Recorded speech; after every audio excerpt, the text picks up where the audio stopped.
ఏమో దేవుడు అంటే పెద్ద తెలియనటప్పుడు మనం ఎటువంటి పరిస్థితులు అనుభవించామో మనకు తెలియదు. కానీ దేవుడిని మనం ఎరిగిన తర్వాత, మనల్ని దేవుడు ఎరిగిన తర్వాత మన జీవితాల్లో అన్నీ అద్భుతాలే. హల్లెలూయా. ఎందుకంటే ఈ లోకంలో ఉన్నప్పుడు తినడానికి తిండి కావాలి, కట్టుకోవడానికి బట్ట కావాలి, ఉండడానికి ఇల్లు కావాలి. మీకు ఏది కావాలో పరలోకపు తండ్రికి తెలియను. మీరు ఏం తినాలో, తాగాలో, బట్ట కట్టాలో పరలోకపు తండ్రికి తెలియను. మొదట నా రాజ్యాన్ని వెతకండి. ఏమండి, మొదట ఆయన రాజ్యాన్ని వెతుకుతున్నాం కాబట్టి వద్దన్నా కూడా మమ్మల్ని దేవుడిని నిలబెట్టుకున్నారు.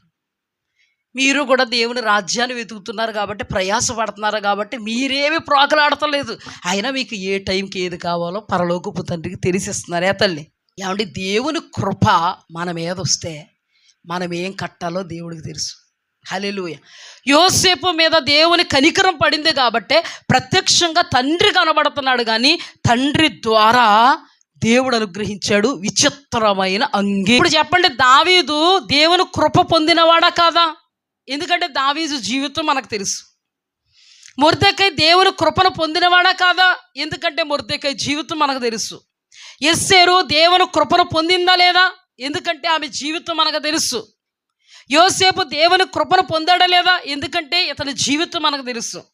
ఇప్పుడు చెప్పండి, వీళ్ళందరూ దేవుడు కృపను పొందుకున్నారు కాబట్టి ఆయన కృప. ఒకప్పుడు దావీదు గొర్రెలను కాచుకున్నాడు. ఒకప్పుడు యోసేపు సామాన్యమైనటువంటి వ్యక్తిగా ఉన్నాడు. ఒకప్పుడు మొర్దెకై ఒక చిరుద్యోగిగా, గేటు కాపరిగా ఉన్నాడు. ఒకప్పుడు అనాథగా ఉంది ఎస్తేరు. కానీ వీళ్ళందరి జీవితాలు మనకు తెలుసా తెలీదా? చెప్పండి. వాళ్ళందరి జీవితాల్లో రాజవస్త్రాలు ధరించారా లేదా? సన్నపు నార వస్త్రాలు, ఓదారంగు వస్త్రాలు ధరించారా లేదా? వాళ్ళందరూ దేవుడికి తెలియకుండా వచ్చి పడిపోయింది వీళ్ళ మీద ఆశీర్వాదం. ఇప్పుడు దేవుని కనికరం లేకుండా వస్త్రం వచ్చి పడద్దా మీద? అది రాజవస్త్రాలు, సన్నపు నార వస్త్రాలు, ఓదారంగు వస్త్రాలు. ఏమంటే ధనవంతుడైనటువంటి వాడు సన్నపు నార వస్త్రాలు, ఓదారంగు వస్త్రాలు వేసుకున్నాడు. ఒకప్పుడు గొర్రెల దొడ్లలో తిరిగాడు దావీదు. వేసుకుంటానని కూడా అనుకోలే. ఒకప్పుడు సామాన్యమైన మానవుడుగా ఉన్నాడు యోసేపు. వేసుకుంటానని అనుకోలే. ఒకప్పుడు అనాథగా ఉంది ఎస్తేరు. వేసుకుంటాను అనుకోలే. ఒకప్పుడు గేటు కాపరుగా ఉన్నాడు మొర్దెకై. వేసుకుంటానని అనుకోలే. రాజ వంశానికి చెందినను పరాయి దేశంలో ఉన్నాడు దానియేలు.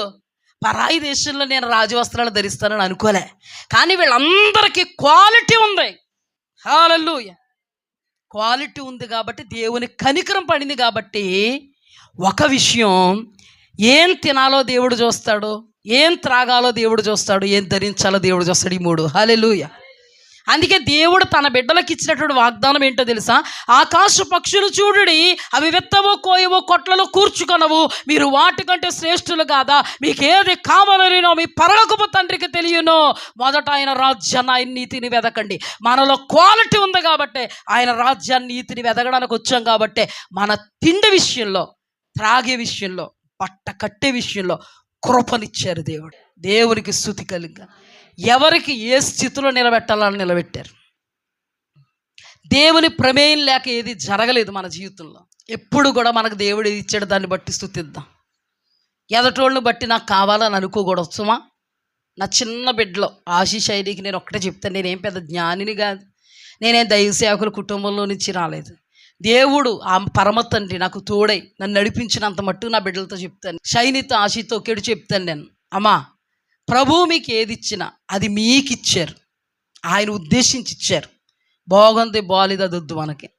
ఇది మనకి దేవుడిచ్చాడు, దేవార్పితం అనుకోండి, దేవుని స్తుతించండి. ఒక మాట చెప్తా. రెండో మాట ఏం చెప్తాను తెలుసా? మీరు వేసుకున్న బట్టల్ని ఇతరులు వేసుకున్న బట్టలు ఎప్పుడు కంపేర్ చేసుకోకండి. మీ బట్టలు బాగున్నాయి కదా అని, వాళ్ళకి బాగాలేదు కదా అని ఎప్పుడు తక్కువ చేయకండి. వాళ్ళ బట్టలు బాగున్నాయి కదా, మనకి బాగాలేదు కదా అని మిమ్మల్ని మీరు ఎక్కువ తక్కువ చేసుకోకండి. వాళ్ళకి దేవుడు ఏది ఇవ్వాలి అది ఇస్తాడో, మీకు దేవుడు ఏది ఇవ్వాలి ఇస్తాడో దాన్ని బట్టి సంతోషించండి. ఎప్పుడు ముఖాలు మాడించుకోవడాలు, అదోలా పెట్టుకోవడాలు చిన్నపిల్లల్లో ఉంటాయి ఇలాంటి. అందుకనే శైలితో చెప్తాను, శైలి నేర్చుకున్న మాట ఏంటో తెలుసా? అందరిని చూసి సంతోషపడడం నేర్చుకుంటుంది. హల్లెలూయా. నా దగ్గరికి వచ్చి, మమ్మీ చాలా బాగున్నాయి కదా అక్కడి బట్టలు, నాయి కూడా బాగున్నాయి కదా మమ్మీ. దేవుడిచ్చినటువంటి కృపా జ్ఞానం. హల్లెలూయా. మనకు దేవుడు ఏది ఉద్దేశించినా దేవునికి స్తుతి కలుగుగాక. ఆశపడద్దు, ఆరాట పడద్దు, కావాలనుకోవద్దు. నువ్వు అడగక్కర్లేకుండా నీ దేవుడు నీకు సిద్ధపరుస్తాడు. హల్లెలూయా. ఏ రోజైనా దావీదు అడిగాడండి? అనుకున్నాడా? యోసేపు అడిగాడా? అనుకున్నాడా? ఎస్తేరు అడిగిందా? అనుకుందా? మొర్దెకాయి అడిగాడా? అనుకున్నాడా? బానిస దేశంలో ఉన్నాడు, రాజ వంశానికి చెందినవాడు, అయినా నేను ఈ బానిస దేశంలో రాజవస్త్రాలు ధరిస్తానన్నారా? కానీ పరిశుద్ధ గ్రంథంలో వీళ్ళందరూ వస్త్రధారణ కొరకు రాయబడిందండి. హల్లెలూయా. వీరు తినే ఆహారం కొరకు రాయబడింది, వీళ్ళ పానము చేసే పానము కొరకు రాయబడింది. హల్లెలూయా. ఇప్పుడు చెప్పండి, ప్రభు మనకి ఏది ఇచ్చినా కూడా దేవార్పితం. హల్లెలూయా. దేవునికి స్తుతి కలుగుగాక.